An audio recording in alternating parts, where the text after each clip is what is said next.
جعلی degree case میں Balochistan assembly کے ممبر اور صوبائی وزیر محمد خان تور کے علاوہ کوئی پارلیمنٹرین الیکشن کمیشن کے سامنے پیش نہ ہوا۔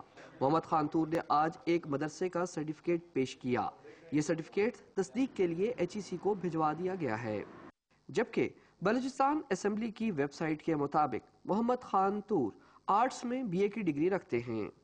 کہہ رہے ہیں کہ بھائی ویریفیکیشن کے لیے بھجوا رہے ہیں، تو بے شک ویریفیکیشن کریں ان لوگوں کا آ کے۔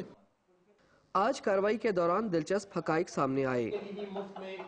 جعلی ڈگری کیس کی سماعت کرنے والی کمیٹی نے بتایا کہ پارلیمنٹرین سیمال کامران کی ڈگری پر اجرا کی تاریخ 1991 جبکہ ان کے امتحان پاس کرنے کی تاریخ 1996 درج ہے۔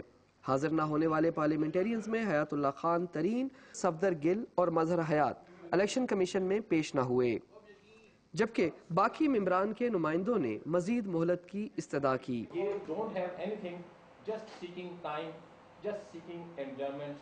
الیکشن کمیشن نے ان کو 21 اور 25 اکتوبر تک مہلت دی ہے۔ دوسری طرف کچھ لوگ الیکشن کمیشن میں جعلی ڈگری کیس کی سماعت کے بارے میں تحفظات رکھتے ہیں۔ سعید اللہ اورکزئی، جنہوں نے حلقہ NA 39 اورکزئی ایجنسی سے پارلیمنٹرین ملک جواد حسین کی ڈگری الیکشن کمیشن میں چیلنج کی ہے، اس عمل کی رفتار سے مطمئن نہیں۔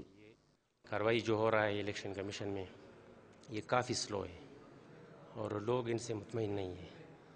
ان کا کہنا تھا کہ اگر الیکشن کمیشن اسی طرح تاریخ پر تاریخ دیتا رہا تو اسمبلی اپنی مدت پوری کر لے گی، لیکن یہ عمل مکمل نہیں ہوگا۔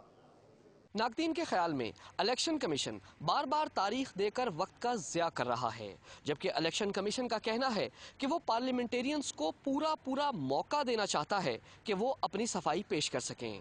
عاطف خان، ڈان نیوز، اسلام آباد۔